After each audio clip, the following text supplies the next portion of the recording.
ನಮಸ್ಕಾರ. ನಾವು ಕೃಷಿ ವಿಶ್ವವಿದ್ಯಾಲಯ ಧಾರವಾಡದಿಂದ ಕೃಷಿ ವಿಜ್ಞಾನ ಕೇಂದ್ರ ಧಾರವಾಡ ಅಲ್ಲಿಂದ ಡಾಕ್ಟರ್ ಐರಾದೇವಿ ಅಂಗಡಿ ತೋಟಗಾರಿಕಾ ವಿಜ್ಞಾನಿ ಇದ್ದೀನಿ. ಸೊ ಇವತ್ತು ನಾವು ಆವಿಷ್ಕಾರಿ ರೈತರ ಒಂದು ಆವಿಷ್ಕಾರದಲ್ಲಿ ಇಲ್ಲಿಗೆ ಬಂದಿದ್ದೀವಿ. ಹುಬ್ಬಳ್ಳಿಯಲ್ಲಿ ಚಳಮಟ್ಟಿ ಅನ್ನೋ ಒಂದು ಪ್ಲೇಸಲ್ಲಿ ಇದ್ದೀವಿ. ಇಲ್ಲಿ ನಾವು ಮಶ್ರೂಮ್ ಕಲ್ಟಿವೇಷನ್ ಮಾಡ್ತಿರುವಂಥ ಆವಿಷ್ಕಾರಿ ರೈತರ ಜೊತೆಗೆ ಇಂದು ನಾವು ಇಲ್ಲಿ ಬಂದಿದ್ದೀವಿ. ನಿಮ್ಮ ಒಂದು ಪರಿಚಯ ಹೇಳ್ಕೊಡಿ ನಮಗೆ. ನಾನು ಕೃಷ್ಣ ಗಜಕೋಶ್ ಅಂಥೇಳಿ. ಆ್ಯಕ್ಚುಲಿ ನಂದು 2007 to 11 ನಾನು ಇಂಜಿನಿಯರಿಂಗ್ ಮುಗಿಸಿದೆ. ಆಮೇಲೆ MS ರಾಮಯ್ಯದಲ್ಲಿ MTech ಮಾಡಿದೆ. ಅದಾದಮೇಲೆ ನಾನು 1 ಇಯರ್ ಜಾಬ್ ಮಾಡಿದೆ, ಸ್ಟ್ರಕ್ಚರಲ್ ಇಂಜಿನಿಯರ್ ಜಾಬ್ ಮಾಡಿದೆ. ಅದಾದಮೇಲೆ ನನಗೆ ಆ್ಯಕ್ಚುಲಿ ಹೆಂಗೆ ಅನಿಸ್ತಂದರೆ ಬೆಂಗಳೂರು ಲೈಫ್ ಅಂದರೆ ಟ್ರಾಫಿಕಲ್ಲಿ ಇದೆಲ್ಲ ಸರಿಯಲ್ಲ, ಸುಮ್ಮನೆ ನಮ್ಮ ಊರಲ್ಲಿ ನಾವು ಏನಾದರೂ ಮಾಡ್ಬೋದು ಅಂದರೆ as a educated knowledge correct ಆಗಿತ್ತಪ್ಪ ಅಂತಂದರೆ ನಾವು ಎಲ್ಲಾದರೂ ಸಾಧನೆ ಮಾಡ್ಬೋದು ಅಂತೇಳಿ ನಾನು ಹುಬ್ಳಿಗೆ ಬಂದೆ. ಹುಬ್ಳಿಗೆ ಬಂದ ಮೇಲೆ ನಾನು ಏನಾದರೂ ಏನು ಸ್ಟಾರ್ಟ್ ಮಾಡಬೇಕು ಅನ್ನೋ ಒಂದು ಕನ್ಫ್ಯೂಷನಲ್ಲಿದ್ದೆ.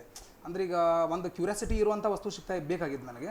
ಹಾಗಾಗಿ ನಾನು ಸ್ಟಾರ್ಟಿಂಗ್ ಫಸ್ಟ್ ಡೈರಿ ಫಾರ್ಮ್ ಮಾಡ್ಬೇಕಂತ ಮಾಡಿದೆ. ಆಮೇಲೆ ನನಗೆ ಹೆಂಗೆ ಅನಿಸ್ತಪ್ಪ ಅಂದರೆ ಡೈರಿ ಫಾರ್ಮ್ ಆ್ಯಕ್ಚುಲಿ ಬೇಡ, ಭಾಳ ಚಾಲೆಂಜಿಂಗ್ ಇದೆ, ರಿಸ್ಕ್ ಇದೆ, ಬೇಡ ಅಂಥೇಳಿ ನನಗೆ ಸರ್ಚ್ ಮಾಡ್ತಾ ಇದ್ದ. ನೆಟ್ಟಲ್ಲಿ ನಾನು ಕಂಟಿನ್ಯೂಸ್ ಹಂಟಿಂಗಲ್ಲೇ ಇದ್ದೆ, ಹುಡುಕ್ತಾನೆ ಇದ್ದೆ. ಆವಾಗ ನನಗೆ ಏನಂದರೆ ಒಂದು ಮಶ್ರೂಮ್ ಬಗ್ಗೆ ಗೊತ್ತಾಯಿತು. ಮಶ್ರೂಮ್ ಬಗ್ಗೆ ಗೊತ್ತಾದಮೇಲೆ ಅದ್ರ ಬಗ್ಗೆ ನಾನು ರಿಸರ್ಚ್ ಮಾಡ್ತಾ ಹೋದೆ.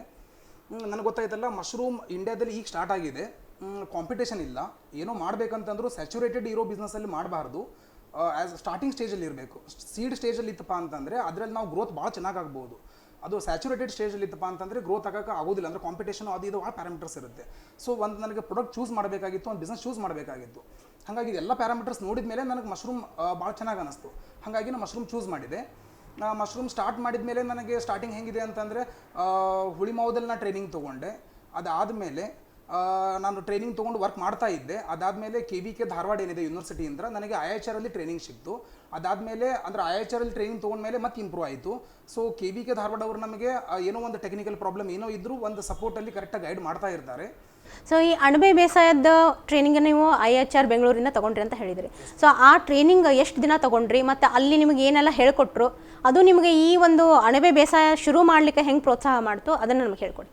ಮೇಡಮ್, ನಾನು ಆ್ಯಕ್ಚುಲಿ ಕೃಷಿ ವಿಜ್ಞಾನಕ್ಕೆ ಧಾರವಾಡಲಿಂದ ಒಂದು ಸ್ಕೀಮಲ್ಲಿ ಹೋಗಿದ್ದೆ IHR ಟ್ರೈನಿಂಗಿಗೆ. ಅದು 2 ಡೇಸ್ ಟ್ರೈನಿಂಗ್ ಇತ್ತು ಮೇಡಮ್. 2 ಡೇಸ್ ಟ್ರೈನಿಂಗ್ ಕಂಪ್ಲೀಟ್ ಮಾಡಿದ್ಮೇಲೆ ನನಗೇನು ಗೊತ್ತಾಯ್ತಪ್ಪ ಅಂತಂದರೆ ಪ್ರೊಡಕ್ಷನ್ನಲ್ಲಿ ಅಂದರೆ ಆ್ಯಕ್ಚುಲಿ ಟೆಕ್ನಿಕಲಿ ಕರೆಕ್ಟಾಗಿರಬೇಕು. ಮಶ್ರೂಮ್ ಪ್ರೊಡಕ್ಷನಲ್ಲಿ ಮಶ್ರೂಮ್ ಕಲ್ಟಿವೇಷನ್ ಹೆಂಗಿದೆ ಅಂದರೆ ಇದು ರಾಕೆಟ್ ಸೈನ್ಸ್ ಥರ ದೊಡ್ಡ ಟಾಸ್ಕ್ ಇಲ್ಲ, ಬಟ್ ಸಿಸ್ಟಮೆಟಿಕ್ ಆಗಿ ಸಿಸ್ಟಮ್ ಫಾಲೋ ಮಾಡಿದರೆ ಏನೂ ಪ್ರಾಬ್ಲಮ್ ಇಲ್ಲ ಆ್ಯಕ್ಚುಲಿ. ಸೊ ಇದು ಹೆಂಗಿದೆ ಅಂತಂದರೆ ಕ್ರಾಪಿಂಗ್ ರೂಮ್ ಬೇರೆ ಇರಬೇಕು, ಅದರಲ್ಲೂ ಸ್ಮಾಲ್ ಪಾರ್ಟ್ಸ್ ಇರಬೇಕು, ಇನ್ಕ್ಯುಬೇಷನ್ ರೂಮ್ ಸಪ್ರೇಟ್ ಆಗಿರಬೇಕು, ಡ್ರೈಯಿಂಗ್ ಏರಿಯಾ ಬೇರೆ ಇರಬೇಕು, ಸ್ಟರ್ಲೈಸೇಷನ್ ಏರಿಯಾ ಬೇರೆ ಇರಬೇಕು. ಈ ಥರ ಸಪ್ರೇಟ್ ಸೆಗ್ರಿಗೇಷನ್ ಥರ ಆದರೆ ಪ್ರೊಡಕ್ಷನ್ ಈಸಿಯಾಗಿ ಮಾಡ್ಬೋದು ಮತ್ತು ಲಾರ್ಜ್ ಸ್ಕೇಲಲ್ಲಿ ಪ್ರೊಡಕ್ಷನ್ ಮಾಡ್ಬೋದು. ಸೊ ಈ ಥರ ಇಂಪಾರ್ಟೆಂಟ್ ಟೆಕ್ನಿಕಲ್ ಪ್ಯಾರಾಮೀಟರ್ಸ್ ನನಗೆ IHR ಗೊತ್ತಾಯಿತು. ಸೊ ಟ್ರೈನಿಂಗ್ ಮುಗಿಸ್ಕೊಂಡು ಬಂದಾದಮೇಲೆ ನಿಮಗೆ ಸ್ವಂತಾಗಿ ನಾನೇ ಮಾಡಬಹುದು ಅಂತ ಒಂದು ಭರವಸೆ ಬಂತು. ಸೊ ಯಾವ ರೀತಿ ಅಣಬೆ ಬೇಸಾಯನ ಶುರು ಮಾಡಿದ್ರಿ, ಇದರಲ್ಲಿ ಹಂತಗಳೇನು, ಏನೆಲ್ಲ ಮಾಡ್ತಿದ್ದೀರಿ ಇಲ್ಲಿ ಅನ್ನೋದನ್ನು ಹೇಳಿ. ಫಸ್ಟ್ ನಾವು ಆ್ಯಕ್ಚುಲಿ ಮೇಡಮ್ 2017 ಟ್ರೈನಿಂಗ್ ಮುಗಿದ ಮೇಲೆ ನಾನು ಫಸ್ಟ್ 1 ವಾರ 1 ಬ್ಯಾಗ್ ಮಾಡಿದ್ದೆ ಮೇಡಮ್. ಅಂದರೆ ನನಗೆ ಜಸ್ಟ್ ಗೊತ್ತಾಗಬೇಕಾಗಿತ್ತು ಏನಾಗುತ್ತೆ ಏನಿಲ್ಲ ನೋಡಿದೆ, ಜಸ್ಟ್ ನನಗೆ ಎಕ್ಸ್ಪೆರಿಮೆಂಟ್ ಮಾಡಬೇಕಾಗಿತ್ತು. ಸೊ 100 ಬ್ಯಾಗ್ ಕಡಿಮೆ ಮಾಡೋದು ಬೇಡ ಅಂದರೆ 101 ಬ್ಯಾಗ್ ಮಾಡಿದ್ದೆ. ಯಾವುದೂ ಕಂಟ್ಯಾಮಿನೇಷನ್ ಆಗಲಿಲ್ಲ. ಸ್ಪಾನನ್ನು IHR ತೊಗೊಂಡಿದ್ದೆ. ಒಂದು ಕಂಟ್ಯಾಮಿನೇಷನ್ ಯಾವಾಗ ಆಗಲಿಲ್ಲ ಮತ್ತು ಗ್ರೋತ್ ಭಾಳ ಚೆನ್ನಾಗಿ ಬಂತಲ್ಲ, ನನಗಲ್ಲಿ ಒಂಥರ ಹೆಂಗಂತಂದರೆ ಎನರ್ಜೆಟಿಕ್ ಆಗಿ ನನಗೆ ಇದು ಕಾನ್ಫಿಡೆನ್ಸ್ ಬಂತು. ಸೊ ಮಾಡ್ಬೋದು, ಇದು ಚೆನ್ನಾಗಿ ಮಾಡ್ಬೋದು, ಪ್ರೊಸೆಸ್ ಇಂಪಾರ್ಟೆಂಟ್ ಇದೆ ಅಂತೇಳಿ ತಿಳ್ಕೊಂಡು ನಾನು ನೆಕ್ಸ್ಟ್ ಏನು ಮಾಡಿದೆ, ಒಂದು ಸ್ಮಾಲ್ ಸ್ಕೇಲಲ್ಲಿ ಒಂದು ವುಡನ್ ಸ್ಟ್ರಕ್ಚರ್ ಕಟ್ಕೊಂಡೆ. ನಾನು ವುಡನ್ ಲೋ ಕಾಸ್ಟಲ್ಲಿ ಮಾಡಬೇಕಾಗಿತ್ತು ನನಗೆ. ಸೊ ಸಡನ್ನಾಗಿ ರಿಸ್ಕ್ ತೊಗೋಬೇಕಿದ್ದಿರಲಿಲ್ಲ. ಈಗ ರೆಂಟಲ್ ಬೇಸ್ ಮೇಲೆ ಏನೋ ಮಾಡಬೇಕಪ್ಪ ಅಂತಂದ್ರು ಒಂದು 15,000 20,000 ಇದೆ ದೊಡ್ಡ ಆ್ಯಕ್ಚುಲಿ ಕಾಸ್ಟ್ ಆ್ಯಡ್ ಆಗ್ತಾ ಹೋಗುತ್ತೆ, ನೆಕ್ಸ್ಟ್ ಟುಗೆದರ್ ಕಾಸ್ಟ್ ಆಗುತ್ತೆ. ಸೊ ನನಗೆ ಎಷ್ಟು ಕಡಿಮೆ ಪ್ರಮಾಣದಲ್ಲಿ ನಾನು ಮಾಡ್ಬೋದು ಮತ್ತು ಲೋ ಕಾಸ್ಟಲ್ಲಿ ಮಾಡ್ಬೋದು ಅದನ್ನು ನೋಡ್ಕೊಂಡು ಏನು ಮಾಡಿದೆ, ಫಸ್ಟ್ ವುಡನ್ ಸ್ಟ್ರಕ್ಚರಲ್ಲಿ ನಾನು ಕಟ್ಕೊಂಡೆ. ವುಡನ್ ಸ್ಟ್ರಕ್ಚರಲ್ಲಿ ಕಟ್ಕೊಂಡ್ಮೇಲೆ ಅದರಲ್ಲೂ ಸಕ್ಸಸ್ ಆಯಿತು. ಅದಾದಮೇಲೆ ನಾನು ಸ್ವಲ್ಪ ಲಾರ್ಜ್ ಸ್ಕೇಲಿಗೆ ಹೋದೆ. ವುಡನ್ ಸ್ಟ್ರಕ್ಚರಲ್ಲಿ ನಾನು ಡೈಲಿ ಒಂದು 8-10 kg 15 kg ಮಾಡ್ತಾ ಇದ್ದೆ. ಅದಾದಮೇಲೆ ನೆಕ್ಸ್ಟ್ ನಾನು ಒಂದು 30-40 kg ಶಿಫ್ಟ್ ಆದೆ. ಅದಾದಮೇಲೆ ಇವಾಗ ಎಲ್ಲಿವರೆಗೂ ಬಂದಿದೆ ಅಂತಂದರೆ ನಾವು ಒಂದು 60-70 kgವರೆಗೂ ನಾವು ಪ್ರೊಡಕ್ಷನ್ ಮಾಡ್ತಾ ಇದ್ದೀವಿ. ಮತ್ತು ಇನ್ನೂ ಆ್ಯಕ್ಚುಲಿ ಜಾಸ್ತಿ ಮಾಡೋದಿದೆ. ಅಂದರೆ ಜಾಸ್ತಿ ಅಂದರೆ ಹೆಂಗಿದೆ, ವೆರೈಟೀಸ್ ಆಫ್ ಮಶ್ರೂಮ್ಸ್ ಎಲ್ಲನೂ ಡೈವರ್ಸಿಫೈ ಮಾಡೋದಿದೆ ನಮಗೆ ಆ್ಯಕ್ಚುಲಿ. ಅಂದರೆ ಎಕ್ಸಾಂಪಲ್ ಈಗ ಆಯಿಸ್ಟರ್ ಮಶ್ರೂಮ್ ನಾವು ಮಾಡ್ತಾ ಇದ್ದೀವಿ, ಸಮ್ಮರಲ್ಲಿ ಮಿಲ್ಕಿ ಮಶ್ರೂಮ್ ಮಾಡ್ತೀವಿ. ನೆಕ್ಸ್ಟ್ ಒಂದು 2 ಇಯರ್ಸ್ ಆದಮೇಲೆ ಸ್ವಲ್ಪ ಫೈನಾನ್ಷಿಯಲಿ ಸ್ಟ್ರಾಂಗ್ ಆದಮೇಲೆ ಶಿಟಾಕಿ ಮಶ್ರೂಮ್ ಸ್ಟಾರ್ಟ್ ಮಾಡಬೇಕಂತಿದೆ, ರಿಷಿ ಮಶ್ರೂಮ್ ಸ್ಟಾರ್ಟ್ ಮಾಡಬೇಕಂತಿದೆ. ಸೊ ಇದರಲ್ಲಿ ಪ್ರೊಡಕ್ಟ್ಸೂ ಇದೆ. ಆ್ಯಕ್ಚುಲಿ ಹೆಂಗಿದೆ ಅಂದರೆ ಮಶ್ರೂಮ್ ಅದೇ ಹೇಳ್ತಾ ಇದ್ದೆ ನಿಮಗೆ ಸ್ಟಾರ್ಟಿಂಗ್ ನಾನು, ಮಶ್ರೂಮ್ ಇಂಡಿಯಾದಲ್ಲಿ ಸೀಡ್ ಸ್ಟೇಜಲ್ಲಿದೆ, ಅಂದರೆ ಬಿಗಿನಿಂಗ್ ಸ್ಟೇಜಲ್ಲಿದೆ, ಕಾಂಪಿಟೇಷನ್ ಅಷ್ಟು ಇಲ್ಲ, ಅಷ್ಟು ಇದು ಇಲ್ಲ. ಸೊ ಏನೋ ಒಂದು ಮಾಡಿದ್ರೂ ದಟ್ ಈಸ್ ಇನೋವೇಷನ್, ಹಾಗಿದೆ ಪರಿಸ್ಥಿತಿ ಇಂಡಿಯಾದಲ್ಲಿ ಇವಾಗ. ಸೊ ಹಾಗಾಗಿ ಭಾಳ ಸ್ಕೋಪ್ ಇದೆ. ಸೊ 101 ಮಶ್ರೂಮಿನ ಬ್ಯಾಗ್ಸ್ಗಳಿಂದ ಇಲ್ಲಿ ತನಕ ನಿಮ್ಮ ಜರ್ನಿ ಬಂದಿದೆ. ಸೊ ಆ ಜರ್ನಿ ಸ್ಟಾರ್ಟಿಂಗಿಂದ ಪ್ರೊಸೀಜರ್ ಏನಿದೆ, ಮಶ್ರೂಮ್ ಬೆಳೆಯೋದನ್ನು, ಅಣಬೆ ಬೆಳೆಯೋದನ್ನು ಯಾವ ರೀತಿ ಮಾಡ್ತೀರಾ, ಸ್ಟಾರ್ಟಿಂಗ್ ಪಾಯಿಂಟಿಂದ ಹಿಡಿದು ಕೊಯ್ಲಿನ ಹಂತದವರೆಗೂ ಯಾವ ರೀತಿ ಇರುತ್ತೆ ಅಂತ ಡೀಟೇಲಾಗಿ ಸ್ವಲ್ಪ ಹೇಳಿ.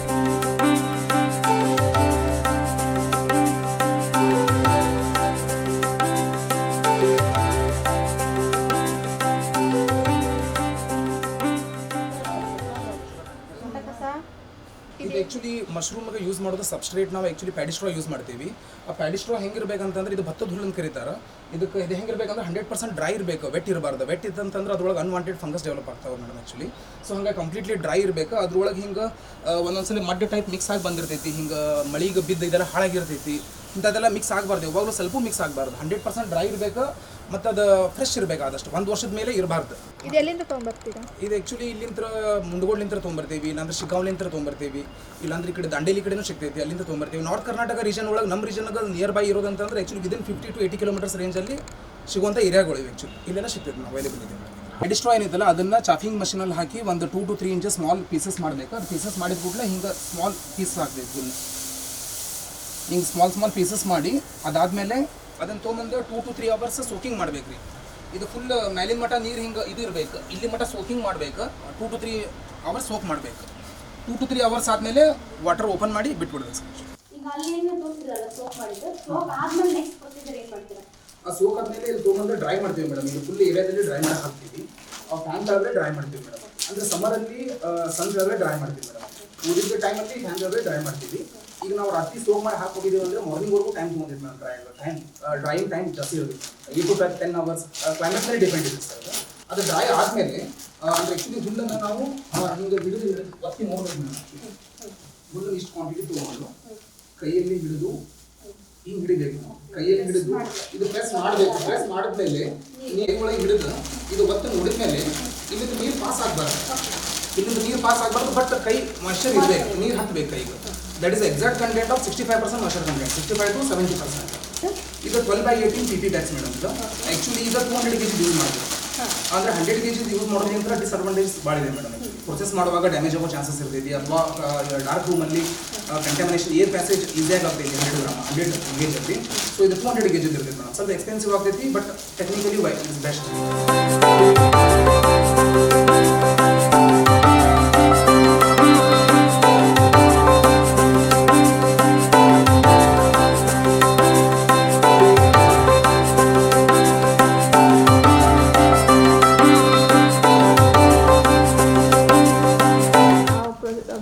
ಬ್ಯಾಗ್ ಫಿಲ್ ಮಾಡೋಕ್ಕಿಂತ ಮೊದಲು ಆ್ಯಕ್ಚುಲಿ ನಾವು ಬ್ಯಾಗಿಗೆ ಈ ಥರ ಹೋಲ್ಸ್ ಮಾಡ್ಕೊತೀವಿ. ಸೊ ಡಾರ್ಕ್ ರೂಮಲ್ಲಿ ಇದು ಲಿಟಲ್ ಬಿಟ್ ಏರಿಯೇಷನ್ ಆಗ ಹೆಲ್ಪ್ ಆಗ್ತೈತಿ. ಅಲ್ಲಿ ಹಾಕ್ಬೇಕಂತ ಅಷ್ಟು ಮಾಡ್ರಿ, ಅದು ತೆಗಿಯೋದು ಬೇಡ, ಹಿಂಗೆ ಇದು ಬಿಡ್ತೈತಿ. ಅದು ಬ್ಯಾಗ್ ಫಿಲ್ ಮಾಡಿದ್ಮೇಲೆ ಈ ಬ್ಯಾಗ್ಸನ್ನು ತೊಗೊಂಬಂದು ಇದರಲ್ಲಿ ಹಾಕಿ ಸ್ಟರ್ಲೈಸ್ ಮಾಡಬೇಕು. ಸ್ಟರ್ಲೈಸ್ ಅಂದರೆ ಕೆಳಗಡೆ ಆ್ಯಕ್ಚುಲಿ ಒಂದು ಸ್ಟ್ಯಾಂಡ್ ಇರ್ತೈತೆ ಮೇಡಮ್. ಆಟೋಕ್ಲೇವ್ ಥರ ಸ್ಟ್ಯಾಂಡ್ ಇರ್ತೈತಿ. ಆಟೋಕ್ಲೇವ್ ಥರ ಸ್ಟ್ಯಾಂಡ್ ಮೇಲೆ ನಾವು ಇದೆಲ್ಲ ಬ್ಯಾಗ್ಸ್ ಇಟ್ಟು ಸ್ಟರ್ಲೈಸ್ ಮಾಡ್ತೀವಿ. ಅದು sterilisation time depends upon size of the bag. Actually sterilise ಮಾಡಿದ್ಮೇಲೆ ಆ ಟೈಮ್ ಆದಮೇಲೆ ಇದನ್ನು ಓಪನ್ ಮಾಡಿ ಬ್ಯಾಗ್ಸ್ ತೊಗೋಬೇಕು. ಬ್ಯಾಗ್ಸ್ ತೊಗೊಳುವಾಗ ಕಂಪಲ್ಸರಿ ಸರ್ಜಿಕಲ್ ಸ್ಪಿರಿಟ್ ಹಚ್ಚಿನೇ ಯೂಸ್ ಮಾಡಬೇಕು ಕೈ ಹ್ಯಾಂಡ್ಸನ್ನು. ಅಂದರೆ ನಾರ್ಮಲ್ ಹ್ಯಾಂಡ್ಲೇ ಸ್ಟರ್ಲೈಸ್ ಆಗಿದ್ದ ಬ್ಯಾಗನ್ನು ಓಪನ್ ಮಾಡಬಾರ್ದು, ಸರ್ಜಿಕಲ್ ಸ್ಪಿರಿಟ್ ಹಚ್ಚಿನೇ ಓಪನ್ ಮಾಡಬೇಕು.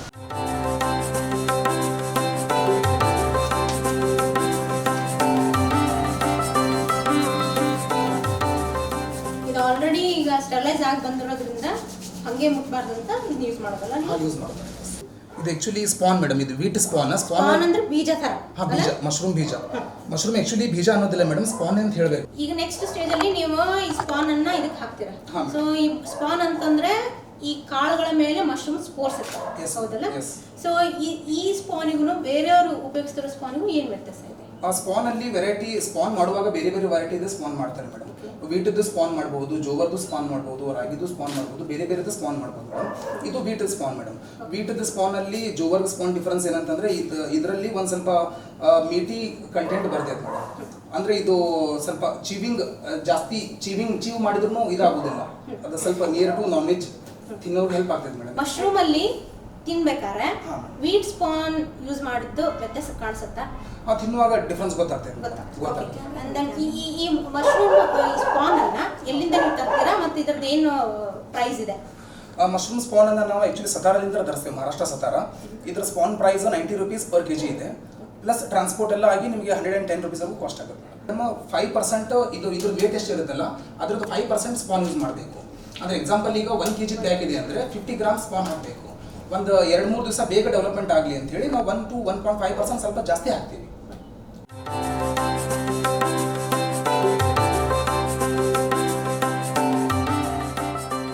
ಇದರಲ್ಲಿ ಲೂಸ್ ಮಾಡ್ಕೋಬೇಕು ಈ ಥರ. ಆಮೇಲೆ ಸ್ಪಾನನ್ನು ಸೈಡಿಗೆ ಹಾಕಬೇಕು ಈ ಥರ, ಅಂದರೆ ಸೈಡಿಗೆ ಲೂಸ್ ಮಾಡ್ಕೊಂಡ್ರೆ ಸ್ಪಾನ್ ಕೆಳಗಡೆವರೆಗೂ ಈಸಿಯಾಗಿ ಹೋಗುತ್ತೆ. ಲೇಯರ್ ವೈಸ್ ಹಾಕ್ಬೇಕಾ ಅಂಡ್ ಸುತ್ತ ಕಡೆನೂ ಹಾಕ್ಬೇಕಾ? ಇಲ್ಲ, ಅಂದ್ರೆ ಇದು ಹೆಂಗಿದೆ ಮೇಡಮ್, ವಿತ್ ಬ್ಯಾಗ್ ಸ್ಟರ್ಲೈಸೇಷನ್ ಮಾಡಿದಾಗ ಪ್ಯಾಟಿ ಸ್ಟ್ರಾಗೆ ನಾವು ಆದಷ್ಟು ಕೈ ಮುಟ್ಟಬಾರ್ದು. ಹಾಗಾಗಿ ಸೈಡಿಗೆ ಹಾಕಿ ಹೊರಗಡೆ ಅಂತಲೇ ನಾವು ಇದು ಮಾಡಬೇಕು.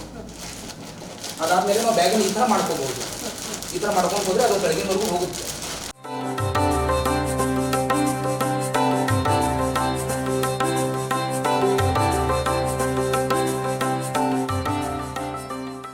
ಇದು ಸ್ಪಾನಿಂಗ್ ಮಾಡಿದ್ಮೇಲೆ ಇದನ್ನ ಡಾರ್ಕ್ ರೂಮಿಗೆ ತೊಗೊಂಡು ಹೋಗ್ಬೇಕು. ಬ್ಯಾಗ್ಸ್ ಸ್ಪಾನಿಂಗ್ ಮಾಡಿದ್ಮೇಲೆ ಇದು ಡಾರ್ಕ್ ರೂಮಲ್ಲಿ ಈ ಥರ ರ್ಯಾಕ್ಸ್ ಮೇಲೆ ಇಡ್ತೀವಿ ನಾವು. ರ್ಯಾಕ್ಸ್ ಮೇಲೆ ಇಡುವಾಗ ಪ್ರತಿ ರ್ಯಾಕಿಗೂ ಡೇಟ್ಸ್ ಬರಿತೀವಿ. ಇವತ್ತು ಸ್ಪಾನಿಂಗ್ ಆಗಿದೆ ಅಂದರೆ ಇವತ್ತು ಪ್ರತಿಯೊಂದ್ರದ್ದು ಡೇಟ್ ಬರಿತೀವಿ ಮೇಡಮ್. ಎಕ್ಸಾಂಪಲ್ ಈಗ ಇದೆಯಲ್ಲ, ಇದು ನಿನ್ನಿದ್ದು 18/8. ನೆಕ್ಸ್ಟು ಇದು ಇವತ್ತಿಂದ ಇವತ್ತು ಬ್ಯಾಗ್ ಸ್ಪಾನಿಂಗ್ ಮಾಡಿದ್ದಿದೆ, ಇದು 19/8. ಈ ಥರ ಪ್ರತಿಯೊಂದಕ್ಕೂ ನಾವು ಬ್ಯಾಗ್ಸಿಗೆ ಡೇಟ್ಸ್ ಬರಿತೀವಿ. ಸೊ ದ್ಯಾಟ್ ಏನಾಗುತ್ತೆ, ನೀವು ಕ್ರಾಪಿಂಗ್ ರೂಮಿಗೆ ಶಿಫ್ಟ್ ಆಗಬೇಕಂತಂದರೆ ಸಿಸ್ಟಮೆಟಿಕ್ ಒಂದು ಮೆಥಡ್ ಇರುತ್ತೆ. ಅದು ಈ ಡೇಟದ್ದು ಹೋಗಬೇಕು ಕ್ರಾಪಿಂಗ್ ರೂಮಿಗೆ, ಈ ಡೇಟದ್ದು ಹೋಗಬೇಕು ಅಂತೇಳಿ ಈಸಿಯಾಗಿ ಫಾಲೋ ಮಾಡ್ಬೋದು. ಇದರಲ್ಲಿ ಏನಾದ್ರು ಕಂಟಾಮಿನೇಷನ್ ಬಂದರೆ ಯಾವ ರೀತಿ ಮಾಡ್ತೀರಾ? ಮತ್ತು ಇಲ್ಲಿ ಈ ರೂಮಲ್ಲಿ ಟೆಂಪ್ರೇಚರ್ ಏನು ರಿಕ್ವೈರ್ಮೆಂಟ್ ಇರುತ್ತೆ, ಹ್ಯೂಮಿಡಿಟಿ ಏನು ರಿಕ್ವೈರ್ಮೆಂಟ್ ಇರುತ್ತೆ, ಹೆಂಗೆ ನೀವು ಮ್ಯಾನೇಜ್ ಮಾಡ್ತಿದ್ದೀರಿ? ಅಂದರೆ ಮೇಡಮ್ ಆ್ಯಕ್ಚುಲಿ ಇದು ಹೆಂಗಿರುತ್ತೆ ಅಂದರೆ, ಈ ಬ್ಯಾಗ್ಸಲ್ಲಿ ಕಂಟಾಮಿನೇಷನ್ ಆಗಬೇಕಂತಂದರೆ ಮೇನ್ ರೀಸನ್ ಇರೋದೇ ಪ್ರೊಸೆಸರ್ ಕರೆಕ್ಟಾಗಿ ಫಾಲೋ ಮಾಡಲಾರ್ದೇ ಇರೋದು. ಅಂದರೆ ಬ್ಯಾಗ್ಸ್ ಕರೆಕ್ಟಾಗಿ ಸ್ಟರ್ಲೈಸ್ ಆದಮೇಲೆ ಅದನ್ನು ಪ್ರಾಪರಾಗಿ ಹ್ಯಾಂಡಲ್ ಮಾಡಬೇಕು. ಬ್ಯಾಗ್ ಸ್ಟರ್ಲೈಸ್ ಆದಮೇಲೆ ಪ್ರಾಪರಾಗಿ ಹ್ಯಾಂಡಲ್ ಮಾಡಿ ಪ್ರಾಪರಾಗಿ ಸ್ಪಾನಿಂಗ್ ಮಾಡಿದರೆ ಕಂಟಾಮಿನೇಷನ್ ಇಶ್ಯೂ ಬರೋದಿಲ್ಲ. ಹಾಗೇನಾದರೂ ಕಂಟಾಮಿನೇಷನ್ ಬಂತಪ್ಪ ಅಂತಂದರೆ ಗ್ರೀನ್ ಆರ್ ಬ್ಲ್ಯಾಕ್ ಫಂಗಸ್ ಬರುತ್ತೆ, ಅದನ್ನು ಇಮಿಡಿಯೇಟ್ಲಿ ಡಿಸ್ಕಾರ್ಡ್ ಮಾಡಬೇಕು. ಡಿಸ್ಕಾರ್ಡ್ ಮಾಡದೆ ಹೋದರೆ ಬ್ಯಾಗ್ಸ್ ಟು ಬ್ಯಾಗ್ ಸ್ಪ್ರೆಡ್ ಆಗುತ್ತಾ ಹೋಗುತ್ತದೆ. ಆ್ಯಕ್ಚುಲಿ ಇಲ್ಲಿ ಟೆಂಪ್ರೇಚರ್ ಆ್ಯಕ್ಚುಲಿ 24 to 26 ಇರಬೇಕು ಟೆಂಪ್ರೇಚರ್. ಹ್ಯೂಮಿಡಿಟಿ 70 to 80% ಇರಬೇಕು. ಬಟ್ ಹ್ಯೂಮಿಡಿಟಿ ಅವಶ್ಯಕತೆ ಇಲ್ಲ. ಡಾರ್ಕ್ ರೂಮಲ್ಲಿ ಓನ್ಲಿ ಟೆಂಪ್ರೇಚರ್ ಇಸ್ ರಿಕ್ವೈರ್ಡ್. ಇದು ಆಯಿಸ್ಟರ್ ಮಶ್ರೂಮ್. ಆಯಿಸ್ಟರಲ್ಲಿ ಆ್ಯಕ್ಚುಲಿ 4 ಇದೆ ವೆರೈಟೀಸ್. ಅದರಲ್ಲಿ ಇದು HU ವೆರೈಟಿ ಅಂತೇಳಿ ಆಯಿಸ್ಟರ್ ಗ್ರೇ ಕಲರ್, ಇದು grey variety. Humidity is not required. Humidity ಬೇಕಾಗಿಲ್ಲ, ಈ ಚೇಂಬರಲ್ಲಿ ಬೇಕಾಗಿಲ್ಲ. ಬಟ್ ಮೇಂಟೈನ್ ಮಾಡಿದ್ರೆ ಬೆಟರ್. 18 ದಿನ ಇಲ್ಲಿ ಇರುತ್ತೆ, 14 ರಿಂದ 18 ದಿವಸ ಇಲ್ಲಿರುತ್ತೆ.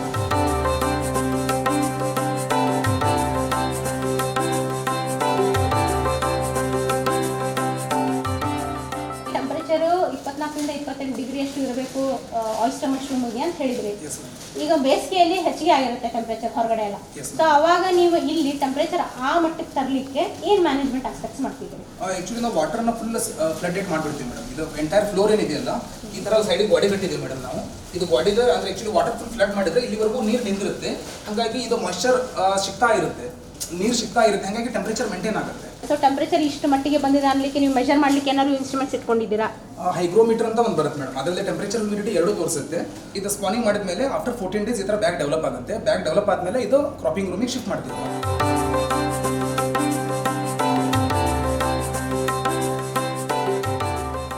ಮೇಡಮ್ ಆ್ಯಕ್ಚುಲಿ ಕ್ರಾಪಿಂಗ್ ಇನ್ಕ್ಯುಬೇಷನ್ ರೂಮಲ್ಲಿ ಅಥವಾ ಡಾರ್ಕ್ ರೂಮಲ್ಲಿ ಒಂದು 14 to 18 ಡೇಸ್ ಆದಮೇಲೆ ಕಂಪ್ಲೀಟಾಗಿ ಡೆವಲಪ್ ಆದಮೇಲೆ ಬ್ಯಾಗ್ಸನ್ನು ತೊಗೊಂಬಂದು ಈ ಥರ ಹ್ಯಾಂಗ್ ಮಾಡ್ತೀವಿ ನಾವು.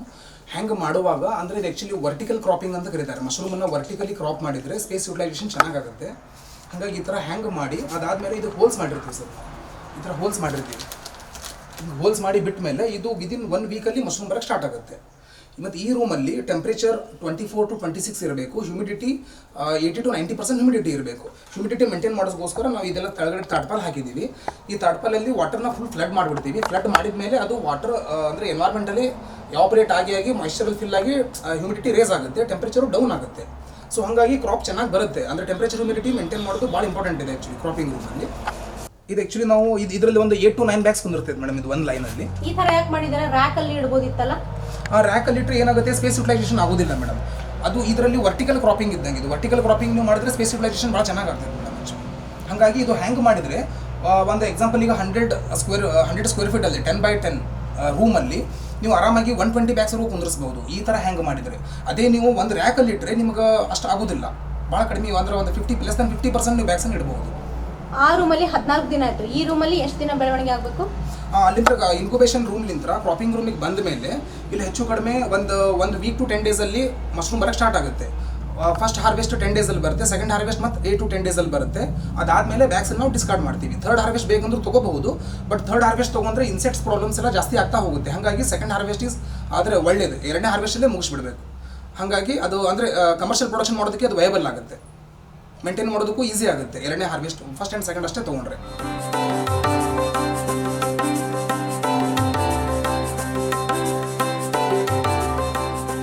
ಇದೀಗ ಹಾರ್ವೆಸ್ಟಿಂಗ್ ಟೈಮ್ ಬಂದಿದೆ ರೀ. ಇದು ಹಾರ್ವೆಸ್ಟಿಂಗ್ ಟೈಮ್ ಬಂದಮೇಲೆ ಹಿಂಗೆ ಇದನ್ನು ಜಸ್ಟ್ ಟ್ವಿಸ್ಟ್ ಮಾಡಬೇಕು. ಹಿಂಗೆ ಅಥವಾ ಹಿಂಗೆ ಟ್ವಿಸ್ಟ್ ಮಾಡಿದ್ರೆ ಇದು ಓಪನ್ ಆಗಿಬಿಡುತ್ತೆ. ಸೊ ಹಾರ್ವೆಸ್ಟಿಂಗ್ ಕರೆಕ್ಟ್ ಟೈಮಿಗೆ ಮಾಡಬೇಕು. ಹಾರ್ವೆಸ್ಟಿಂಗ್ ಟೈಮ್ ಲೇಟ್ ಆದ್ರೆ ಇದು ಸ್ಪೋರ್ಸ್ ಬಿಡಕ್ಕೆ ಸ್ಟಾರ್ಟ್ ಆಗುತ್ತೆ. ಸ್ಪೋರ್ಸ್ ಒಂದ್ಸಲ ಬಿಡ್ತಪ್ಪ ಅಂತಂದ್ರೆ ಇದ್ರ ಲೈಫ್ ಕಡಿಮೆ ಆಗಿಬಿಡುತ್ತೆ. ಸೊ ಲೈಫ್ ಕಡಿಮೆ ಆದಂದ್ರೆ ನೀವು ಮಾರ್ಕೆಟಿಂಗ್ ಮಾಡೋದು, ಸೇಲ್ಸ್ ಮಾಡೋದು ಭಾಳ ಟಫ್ ಆಗುತ್ತೆ. ಹಾಗಾಗಿ ಕರೆಕ್ಟ್ ಟೈಮಿಗೆ ಕಟಾವ್ ಮಾಡೋದು ಭಾಳ ವೆರಿ ಇಂಪಾರ್ಟೆಂಟ್ ಇದೆ. ಆ್ಯಕ್ಚುಲಿ ನಾವು ಕ್ರಾಪಿಂಗ್ ರೂಮಿಗೆ ಬಂದು 8 to 10 days ಆದಮೇಲೆ ಈ ಥರ ಫಸ್ಟ್ ಇದು ಪಿನ್ ಹೆಡ್ಸ್ ಬಿಡುತ್ತೆ. ಇದು ಪಿನ್ ಹೆಡ್ಸ್ ಬಿಟ್ಟ ಮೇಲೆ ಇದು ವಿದಿನ್ 2 days ದೊಡ್ಡ ಸೈಜ್ ಆಗಿ ಹಾರ್ವೆಸ್ಟಿಂಗ್ ಸೈಜಿಗೆ ಬರುತ್ತೆ.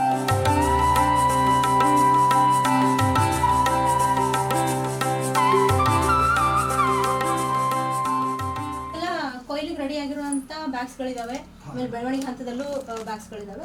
ಸೊ ಇಲ್ಲಿ ಕೊಯ್ಲ್ ಮಾಡಿಬಿಟ್ಟು ನೆಕ್ಸ್ಟ್ ನೀವು ಅದನ್ನ ಪ್ಯಾಕಿಂಗ್ ಮಾಡ್ತೀರಾ. ಇದನ್ನ 250 grams ಅಥವಾ 200 grams ಕಸ್ಟಮರ್ಸ್ ಹೆಂಗೆ ಡಿಮಾಂಡ್ ಇರುತ್ತೆ ಆ ಪ್ರಕಾರ ನಾವು ಪ್ಯಾಕಿಂಗ್ ಮಾಡಿ ಕಸ್ಟಮರ್ ಕೊಡ್ತೇವೆ.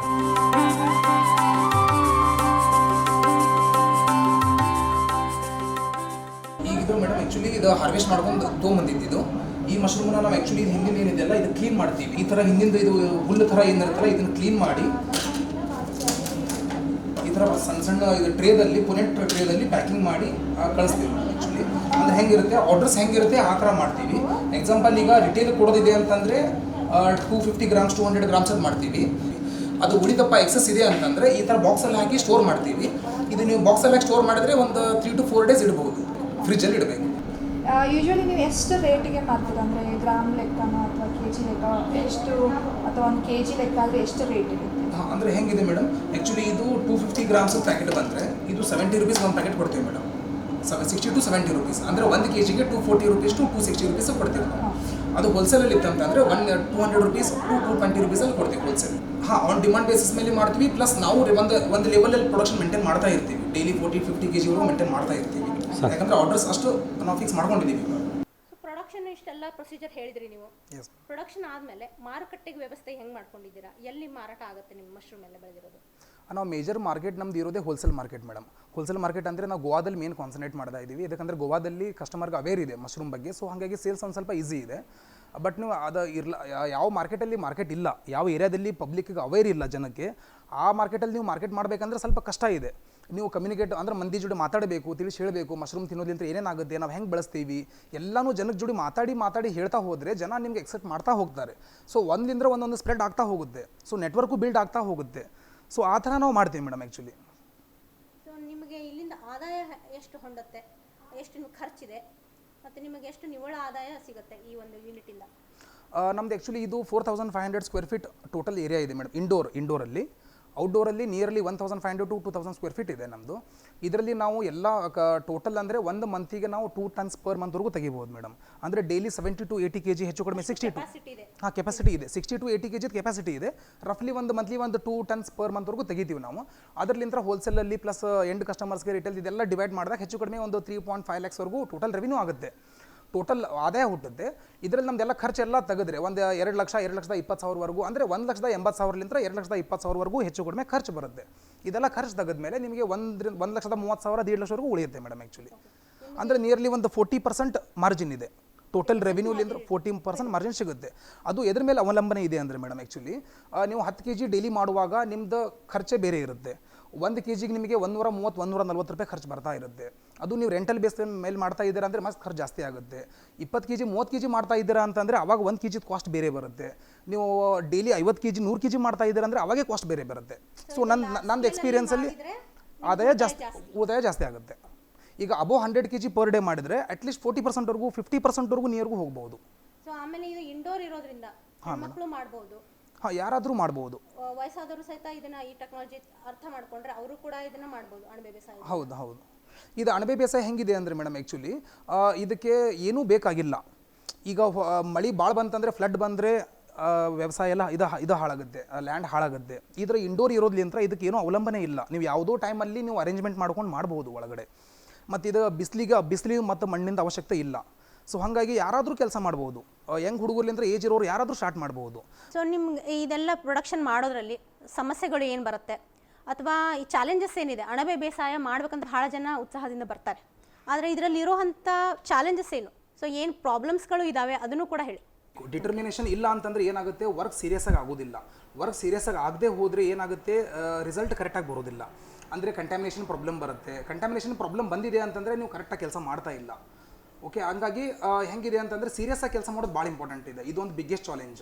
ಇದಾದಮೇಲೆ ನೀವು ಪ್ರೊಡಕ್ಷನ್ ಎಲ್ಲ ಮಾಡ್ತೀರಾ, ನೀವು ರಿಸಲ್ಟ್ ತೊಗೊಂಬರ್ತೀರಲ್ಲ ಆಯಿತು, ಬಟ್ ನೀವು ಸೇಲ್ಸ್ ಮಾಡೋದು ಬಿಗ್ಗೆಸ್ಟ್ ಚಾಲೆಂಜ್ ಇದೆ.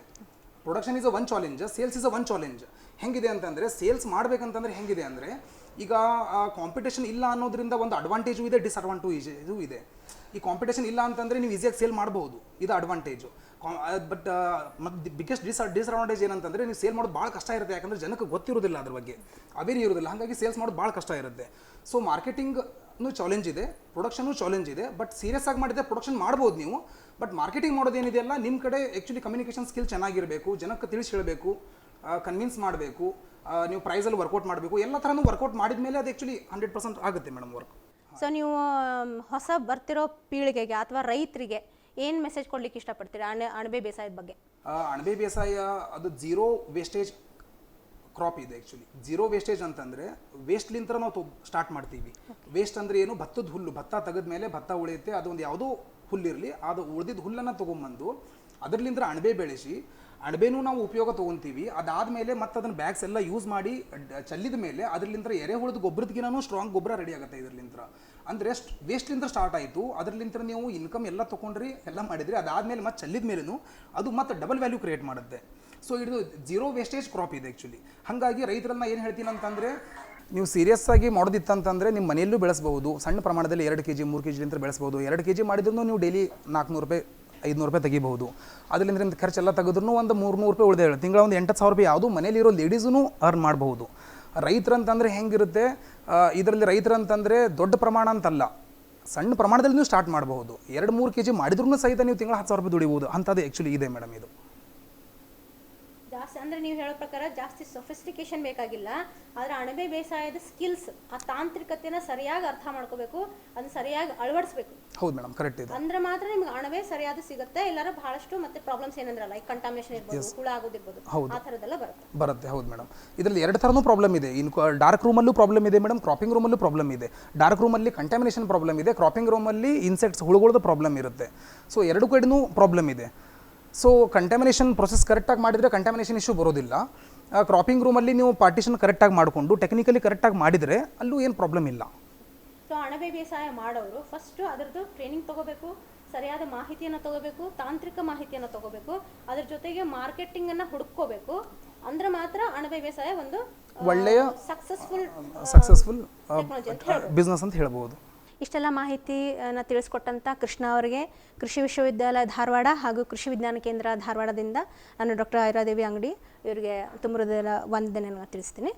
Thank you. ನಮಸ್ಕಾರ.